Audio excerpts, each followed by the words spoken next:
आज हम इस वीडियो में बात करेंगे कि अक्षय तृतीया 2025 में किस तारीख को है, पूजा विधि क्या रहेगी, व्रत कैसे रखा जाएगा कि भगवान की पूजा की जाएगी, अक्षय तृतीया पर आपको क्या दान करना चाहिए, क्या दान नहीं करना चाहिए, क्या खरीदना चाहिए और क्या बिल्कुल भी नहीं खरीदना चाहिए, पूजा का शुभ मुहूर्त क्या रहेगा, संपूर्ण जानकारी आज हम आपको इस वीडियो में बताने वाले हैं। तो वीडियो के अंत तक बने रहना, बहुत ही लाभदायक वीडियो होने वाला है। अक्षय तृतीया अभूत मुहूर्त वह दिन होता है जिस दिन यदि कुछ चीज दान की जाए ना तो अक्षय पुण्य की प्राप्ति होती है। तो कौन सी वस्तुएं हैं जो अक्षय पुण्य देती है, कौन सी वस्तुएं हैं जो आपके लिए अभिशाप का कार्य करते हैं, अर्थात आपके घर से धन को नष्ट करती है, धन को नष्ट करने का कार्य करते हैं, और कौन सी वह वस्तु है जिनको आप इस दिन अपने घर अवश्य लेकर आए। इस प्रकार से बहुत ही महत्वपूर्ण जानकारी इस वीडियो के माध्यम से आपको प्रदान की जाएगी। आपको पूजा कैसे करनी चाहिए, यदि आप विशेष संपूर्ण जानकारी आज की इस वीडियो के माध्यम से आपको प्रदान की जाने वाली है। आपसे निवेदन है कि वीडियो यदि थोड़ा भी अच्छा लगे तो कृपया उसे पर लाइक अवश्य कर दीजिएगा, क्योंकि आपका एक लाइक हमारे लिए बहुत महत्वपूर्ण होता है, और चैनल को सब्सक्राइब जरूर कर देना ताकि आपको इसी प्रकार के लाभदायक जानकारी प्राप्त होती रहे। और आपको अक्षय पुण्य की प्राप्ति के लिए कमेंट बॉक्स में अवश्य लिखिएगा ओम नारायण। वैशाख में अक्षय तृतीया आती है और वैसा का मूल मंत्र है ओम नारायण आये नमः। इस मंत्र का आपको अवश्य जाप करना चाहिए। अब हम आपको बता देते हैं कि अक्षय तृतीया की वैशाख माह के कृष्ण पक्ष के शुक्ल पक्ष की तृतीया तिथि पर आती है। इसकी महिमा इतनी अधिक है कि इस दिन जो भी कार्य किए जाते हैं, दान पुण्य के कार्य, उनसे जो पुण्य प्राप्त होता है ना, वह अक्षय होता है। अर्थात वह पुण्य कभी भी नष्ट नहीं होता, वह पुण्य कभी भी समाप्त नहीं होता। या यूं कह सकते हैं कि आपके घर में जो भी धन पैसा रुपया आएगा वह कभी समाप्त नहीं होगा बल्कि बढ़ता ही जाएगा।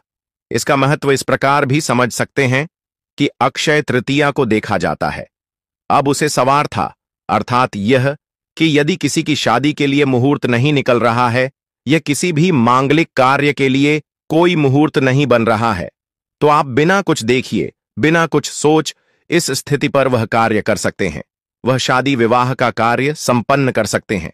आपको मुहूर्त देखने की भी आवश्यकता नहीं होती। इसलिए यह जो आखातीज है, अक्षय तृतीया है, इसका महत्व अधिक है। अक्षय तृतीया पर पूजन किसका किया जाता है? अक्षय तृतीया पर मुख्य जन होता है भगवान विष्णु और माता लक्ष्मी का, परंतु इस दिन गणेश जी की पूजा का विधान भी बताया गया है और धन के देवता कुबेर का पूजन भी किया जाता है, क्योंकि इस दिन जो लोग धान खरीदते हैं वह इस दिन कुबेर का पूजन करते हैं। तो मुख्य रूप से माता लक्ष्मी और भगवान विष्णु का पूजन स्थान आपको करना चाहिए। अब सबसे पहले जानते हैं कि आपने कौन से कार्य हैं जो इस दिन नहीं करने चाहिए, क्योंकि यह अक्षय तृतीया है। अक्षय तृतीया अर्थात जो आप करेंगे, पुण्य कर्म करेंगे तो क्षय नहीं होंगे, अक्षय रहेंगे। पाप कर्म भी अगर इस दिन किए जाएंगे तो वह भी अक्षय हो जाएंगे। आपकी अगर आपने कोई पाप भी किया तो उसको भी धोया नहीं जा पाएगा। इसीलिए सोच समझकर चीज करनी चाहिए। तो वह कौन से कार्य हैं जो आपको इस दिन नहीं करने चाहिए? आपको किसी की चुगली नहीं करनी चाहिए, निंदा नहीं करनी चाहिए, चोरी नहीं करनी चाहिए, किसी की बुराई नहीं करनी चाहिए, किसी का अहित नहीं करना चाहिए। इन सब से आपको बचना चाहिए, अन्यथा यह भी आपके लिए अक्षय हो जाएगा। और एक बात का ध्यान दीजिएगा, आप कुछ अच्छा करें या ना करें, लेकिन बुरा बिल्कुल ना करना, क्योंकि ऐसा ना हो कि इच्छा तो आप करें ना और बड़ा करके और पाप ऐसे काम ले जिनका कभी शहर ना हो। इसीलिए सावधान रहेगा। क्षेत्र तृतीय के दिन की आप किसी भी प्रकार की ऐसी चीज ना करें जिससे कि आपको जो पाप है आपका वह अक्षय हो। हमारा केवल यह उद्देश्य कि यह हम आपको सचेत कर सकें, जिससे कि आप इसे दूसरा और क्या कार्य है जो नहीं करना है। आपको इस दिन कर्ज नहीं लेना चाहिए, भूल कर भी आप इस दिन किसी से भी कर्जा ना लीजिएगा और ना ही कर्ज देना चाहिए। इस दिन हमको दान तो जरूर ही करना चाहिए, क्योंकि दान करने से पुण्य मिलता है, कर्ज देने से इंटरेस्ट मिलता है, ब्याज मिलता है। दोनों में बहुत अंतर है, क्योंकि यह अक्षय तृतीया त्योहार दीपावली के समान है। इससे न तो हमें कर्ज देना चाहिए ना ही हमें किसी से कर्ज लेना चाहिए। इससे माता लक्ष्मी हमेशा के लिए घर से चली जाती है और घर में दरिद्रता का वास हो जाता है। अब हम आपको बताएंगे कि अक्षय तृतीया की इस दिन माता लक्ष्मी और भगवान विष्णु का पूजन होता है। तो पूजन के लिए आपने क्या करना है कि माता लक्ष्मी और भगवान विष्णु का आपने स्थापना कर लेना है। अगर कुबेर देव भी हो तो उनको भी सामने विराजमान कीजिए, क्योंकि धन का राजा कुबेर महाराज को भी माना जाता है। इसलिए कुबेर जी की प्रतिमा या तस्वीर जरूर ही स्थापित राजमान करना है। विराजमान करने के बाद आपकी जो भी सोने चांदी के गहने हैं ना, उनको निकालिए। उनको निकाल के गंगा जल से उनको शुद्ध कर लीजिए। गंगा जल से उनको धो लीजिए। धोने के बाद माता लक्ष्मी का पूजन कीजिए, कुबेर देव का पूजन कीजिए, अपने जो भी आभूषण है उनका पूजन कीजिए। पूजन कैसे करना है? सबको गंगा जल से स्नान करना है। आप माता लक्ष्मी और भगवान विष्णु को भी जल के चीते देंगे। गंगा जल युक्त जल दीजिएगा। एक तांबे का लौटा लीजिएगा, उसमें पहले गंगा जल भरेगा, फिर उसमें शुद्ध जल भर दीजिएगा और उसे जल से भगवान विष्णु और माता लक्ष्मी को जल के पहले चित्त दीजिएगा। इससे स्नान होगा। स्नान करने के बाद वस्त्र अर्पित कीजिए। वस्त्र के रूप में मौलिक का टुकड़ा थोड़ी और बाहर अर्पित कीजिए। मौलिक के बाद जिला अर्पित कीजिए। तिलक लगाइए। होली कुमकुम आदि का तिलक लगाइए। माता लक्ष्मी को तिलक लगाइए। भगवान विष्णु को तिलक लगाइए। कुबेर भंडारी को तिलक लगाइए। तिलक लगाने के बाद अक्षय अर्पित कीजिए और इसके बाद आप पुष्प अर्पित कीजिए। पुष्प अर्पित करने के बाद धूप दिखाइए, दीप दिखाइए और नावेद के रूप में भगवान को भोग अर्पित कीजिए। भोग में आप फल, मिठाई, मिश्री कुछ भी अर्पित कर सकते हैं। इस प्रकार से आप माता लक्ष्मी का पूजन करेंगे, भगवान विष्णु का करेंगे, कुबेर भंडारी का पूजन करेंगे। आपके जो आभूषण है, जिनको अपने गंगा जल से धोया है स्थान का, उनका भी पूजन करेंगे, क्योंकि वह माता लक्ष्मी के रूप में है। उनको आप स्नान कर दिया है गंगा जल से, तो आप उन्हें एक बार गंगा जल से छूट दीजिए, तेरा कीजिए। मस्त के रुपए मौली अर्पित कीजिए, पुष्प अर्पित कीजिए, अक्षय अर्पित कीजिए और हाथ जोड़कर माता लक्ष्मी से प्रार्थना कीजिए कि हे मां, इसी प्रकार हम पर कृपा करते रहना और सदा हमारे घर में वास करना। हम पर सदा अपनी कृपा कुमारी, यह दौलत हमारी, यह शोहरत तीनों दिन बढ़ती रहे। इसी प्रकार से हम तरक्की करते रहें और आप इसी प्रकार से हमारे घर में बात करते हैं। इस प्रकार से हाथ छोड़कर दामन करते हुए वह जो आपके गहने हैं उनको, उनका भी अच्छी तरीके से पूजन करना।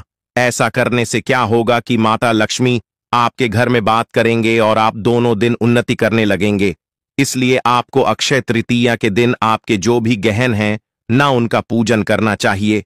अगर आप ज्यादा कुछ ना कर पाए ना, तो केवल इतना कीजिए कि अपनी जो गहने हैं उनको निकालिएगा, गंगा जल से मुस्कान कराएगा और हल्दी कुमकुम से उन्हें तिलक अवश्य रख लीजिएगा।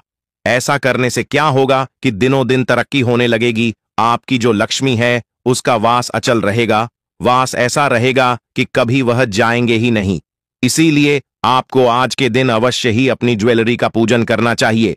अब इस दिन आपको सोना चांदी आदि जो भी ज्वेलरी है ना, उसको खरीदने का बड़ा महत्व। तो अगर आप खरीद सके तो कुछ भी है वह आप खरीदे, अवश्य खरीदें, क्योंकि लक्ष्मी का वास आंचल रहेगा, वह कभी समाप्त नहीं होगा। इसी मान्यता के तत्व कहते हैं कि अक्षय तृतीया को क्यों खरीदा जाता है सोना चांदी, क्योंकि अक्षय तृतीया पर आप जो कार्य करते हैं वह अक्षय हो जाते हैं। यह मानता है। पुराणों में इस प्रकार की वर्णन भी है। यह प्रथा चली आ रही है कि अक्षय तृतीया पर लोग सोना खरीदते हैं, चांदी खरीदने हैं, जिससे कि वह कभी समाप्त ना हो। कोई ऐसी सिचुएशन उनके सामने ना आए जब उनको वह सोना चांदी बेचना पड़े या उसका प्रयोग करना पड़े। वह अक्षय अर्थात वह कभी समाप्त ही नहीं होगा। अक्षय तृतीया पर सोना चांदी आई खरीदने की प्रथम है, तो आप भी अगर संभव हो तो कुछ ना कुछ वस्तु अवश्य लेकर आए, जिससे कि माता का वास आपके घर में बढ़े और वह सदक्ष रहे। इसके अतिरिक्त मान लीजिए आप अपने घर का गृह प्रवेश करने का सोच रहे हैं, तो अक्षय तृतीया बहुत उत्तम अवसर होता है। इस अवसर पर आप गृह प्रवेश कीजिए। आपको अगर कोई मुहूर्त नहीं मिल रहा था या कोई भी कारण हो तो यह दिन सर्वोत्तम है। इस पर आप गृह प्रवेश कर सकते हैं। बहुत ही सौभाग्यशाली दिन है यह, क्योंकि इस दिन आप जो भी कम करेंगे ना, वहां परमानेंट हो जाएगा, सदा सदा के लिए हो जाएगा, कभी शेयर नहीं होगा।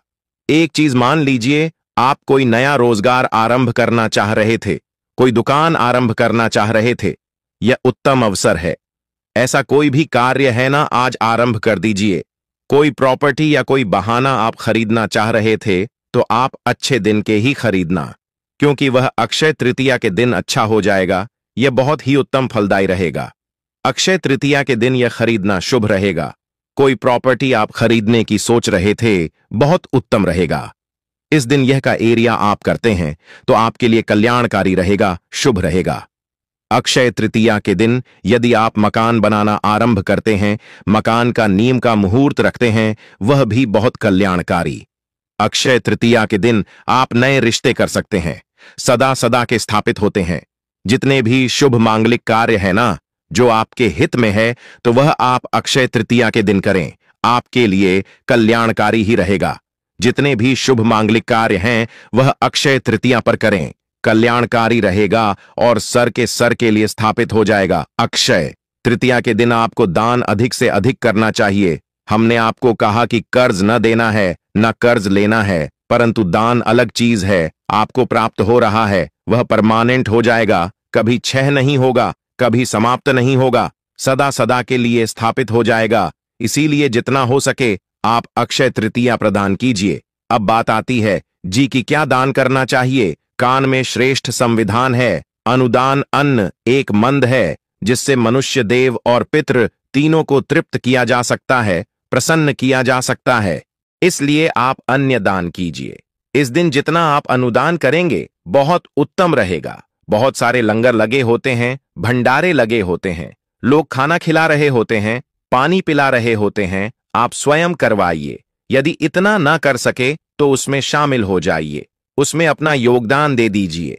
पैसा जो भी धनराशि देनी है या वहां पर खड़े होने का कार्य है, शारीरिक रूप से करके अपना सहयोग दीजिए, आर्थिक रूप से सहयोग कीजिए, उसमें सहयोग कीजिए, पर किया गया आपका यह अपने कार्य आपको कभी जीवन में भूख नहीं रहने देगा और जीवन के पर्यंत भी पुण्य है न आपका। यह आपको भगवान का धाम प्राप्त करवाइए अनुदान के साथ साथ। और क्या कर सकते हैं आप? फल दान कर सकते हैं, सब्जी दान कर सकते हैं, ब्राह्मण को भोजन कर सकते हैं, ब्राह्मण को दुग्ध दान कर सकते हैं, घी का दान कर सकते हैं। घी का दान जो है ना, वह बड़ा महत्वपूर्ण है।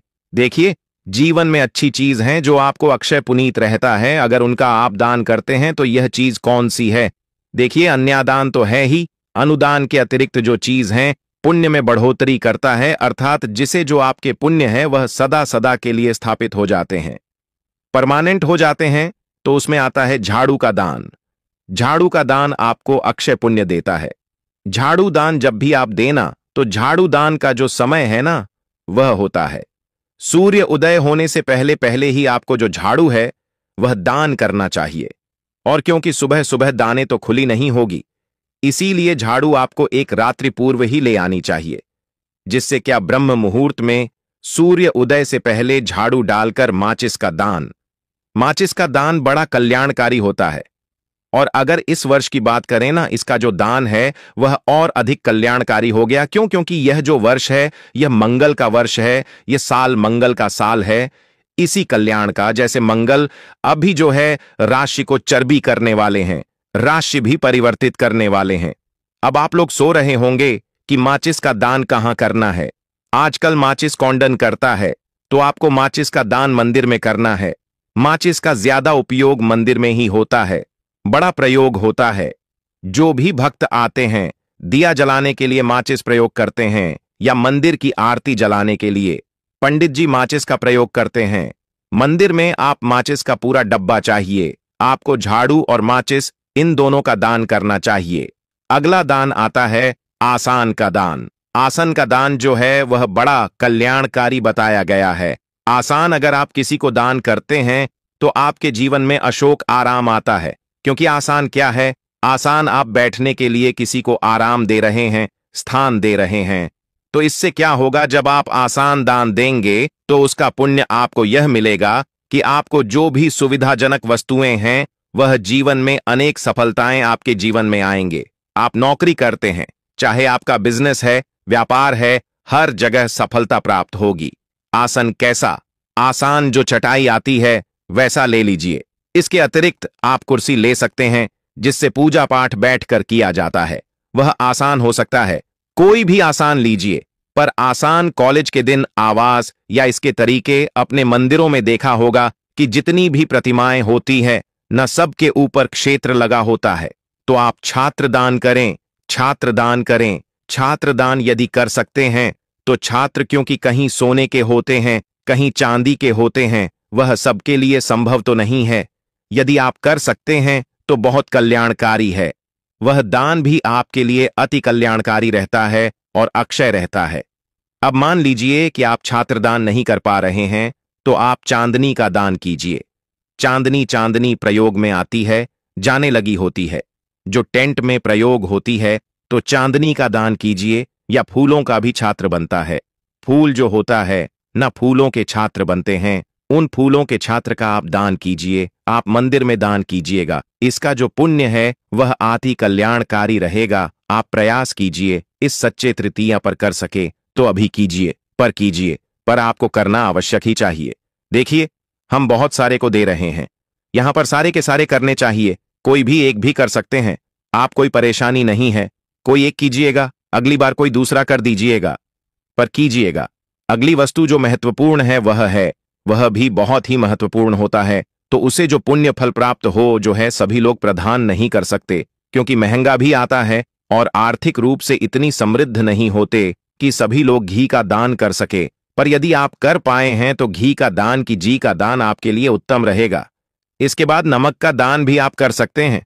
नमक का दान कीजिए। नमक का दान बहुत ही कल्याणकारी बताया गया है। इनका दान कभी भी अकेले नहीं किया जा सकता। खाली नमक का एक पैकेट आपने दान बंद कर दिया, नहीं दिए जाते। और यह दान देने कहां है? यह दान दीजिए कहीं भंडारा हो रहा हो, लंगर हो रहा हूं, उन स्थानों पर दान दीजिए। और इसमें साथ में या तो आप आटा दे दीजिए, थोड़ा सा सब्जियां दे दीजिए, आप थोड़ी सी, परंतु सीधे की प्रथम रही है हमारे यहां पर, जिसमें थोड़ा आटा, दाल, चावल या फिर घर से कुछ खाने योग्य वस्तु बनाकर भी दान करना चाहिए। और जरूरतमंद गरीब लोगों को दक्षिण आदि निकाल कर दिया जाता था, तो आप ऐसी भी दे सकते हैं। यह आपको अवश्य अक्षय तृतीया के दिन करना चाहिए। इसका जो लाभ है वह बड़ा करते हैं कि आपने इस दिन पाठ पूजा क्या करनी चाहिए। कौन से वह पाठ हैं जो उसे दिन कल्याणकारी हैं? इस दिन आपको भगवान विष्णु के विष्णु सहस्त्र नाम का पाठ करना चाहिए या सुनना चाहिए। विष्णु सहस्त्र नाम सुना अति कल्याणकारी है। इस दिन नारायण कवच सुनने का भी फल प्राप्त होता है। का लक्ष्मी का स्तोत्र भी इस दिन अगर आप सुनते हैं तो वह भी अति कल्याणकारी है। माता लक्ष्मी का स्तोत्र सुनिए। माता लक्ष्मी की उपासना पद्धति उपासना पढ़िए। इसके तरीके कुबेर भंडारी का स्तोत्र भी आप पढ़ सकते हैं। यह सभी वीडियो आपकी इसी चैनल नया योग टीवी पर समय समय पर अपलोड किए जाते हैं। अक्षय तृतीया पर भी अपलोड किए जाएंगे। इसीलिए अगर आप चैनल पर नए हैं तो कृपया चैनल को सब्सक्राइब कर लीजिएगा। हम यहां पर जो भी जानकारी देते हैं ना, और ज्योतिष शास्त्र और पंचांग पर आधारित होता है, और सभी व्यक्तियों की जानकारी आपको यहां से प्राप्त होती है। तो आपको लाभ यह होगा कि सभी व्रत और त्योहारों की जानकारी समय से मिलती रहेगी। जानकारी छूटेगी भी नहीं और सही जानकारी मिलेगी। सभी व्रत आदि की कथाएं भी आपको सुनने को मिलती रहेगी। इसीलिए चैनल को सब्सक्राइब अवश्य कीजिए। सब्सक्राइब करने के बाद बेल आइकन का निशान, बेल का निशान आता है, बना हुआ 1 घंटे का निशान, उसको आराम अवश्य करना है। आप पूरे जीवन में दान न करें, पूरे वर्ष में दान न करें। अक्षय तृतीया पर यदि आप दान पुण्य कर लेते हैं न तो आपका जीवन इस एक दिन से भी समझ सकता है। इसका आप ध्यान रखिएगा। इसके बाद आप एक कार्य और है जो आपको करना है, वह यह कि इस दिन आप अखंड दीपक अवश्य ही चला जाएगा। अखंड दीपक दीपदान जो है वह महादान है। दीपदान आपको करना चाहिए। अंधेरे में प्रकाश जो है वह बहुत उत्तम होता है। तो आप ईशान कोण में या अग्नि कोण में दीपक जलाएगा, चावल का या पुष्प का, आसान जरूर बनाइएगा और उसमें इतना हरी इलायची अवश्य डाल दीजिएगा। वह दीपक आप जला दीजिएगा। आती है कि दीपक जलाना कब है। देखिए, ज्यादातर जो दीपक है हम आपको बताते हैं एकादशी वगैरह की, वह आप रात्रि को जलाते हैं जब सोने जाते हैं। यह जो दीपक है यह आप संध्या काल में ही जला दीजिएगा। जैसे ही संध्या होती है न शांत, इस समय आप इस दीपक को जला दीजिएगा। यह दीपक जो है पूरी रात्रि आपको चलने देना है, इतना कि इसमें आवश्यक भरना है, और यह दीपक आपके लिए कल्याणकारी रहेगा। यह कार्य हैं जो आपको अक्षय तृतीया पर आवश्यक रूप से करने चाहिए। अक्षय तृतीया है कब, यह आपको बता देते हैं अभी, और उसके बाद बाकी जो संबंधित वीडियो है वह हमारे आप ऐसी चीज हैं जो आप क्षेत्र से संबंधित है और वह आपके लिए जानी आवश्यक है। अब यह बता देते हैं अक्षय तृतीया 2025 बुधवार 30 अप्रैल को मनाई जाएगी। यह पर वैशाख मास की शुक्ल पक्ष की तृतीया तिथि को आता है, जो कि साल में एक ही बार आता है। इस वर्ष 2025 दिन 33 अप्रैल शाम 5:29 बजे से शुरू होकर 30 अप्रैल दोपहर 2 बजे के 12 मिनट तक रहेगा। इसका शुभ मुहूर्त पूजा एवं कार्य के लिए पूजा का समय 30 अप्रैल को सुबह 6 बजे से दोपहर 12:37 तक रहेगा। व्रत का पारण 30 अप्रैल सूर्योदय से पहले उठकर स्नान करके व्रत का संकल्प लें और पारण किया जाएगा। इसके लिए शुभ मुहूर्त 29 अप्रैल सुबह 5:33 से लेकर 30 अप्रैल रात 2:50 तक रहेगा। इस दिन भगवान परशुराम का जन्म हुआ था और महाभारत का लेखन प्रारंभ हुआ था। अक्षय तृतीया को अपूछ मुहूर्त माना जाता है, जिसमें किसी भी शुभ कार्य के लिए विशेष मुहूर्त देखने की आवश्यकता नहीं होती। यदि कुछ विशेष जानकारी अक्षय तृतीया के बारे में जानकारी अच्छी लगी हो तो वीडियो को लाइक जरूर ही कर देना और कमेंट बॉक्स में लिख दें, ओम नमः भगवती वासुदेवाय, जय कुबेर भंडारी। भगवान पर कृपा करेंगे और भगवान विष्णु के आशीर्वाद से लक्ष्मी का सदा घर में सदा ही बना रहे। माता लक्ष्मी आपके घर में आए और अपनी कृपा आप पर सदा, आपके परिवार पर सदा बनाए रखें। जानकारी अच्छी लगी हो तो कमेंट में हमें जरूर बताएं। चैनल पर नए हैं तो चैनल को सब्सक्राइब कर लें, ताकि इसी प्रकार की और भी लाभदायक जानकारी आपको सीधे नोटिफिकेशन के माध्यम से प्राप्त हो सके। वीडियो के अंत तक बने रहने के लिए आप सभी भक्तों का धन्यवाद। मिलते हैं नेक्स्ट वीडियो में, तब तक के लिए नमस्कार।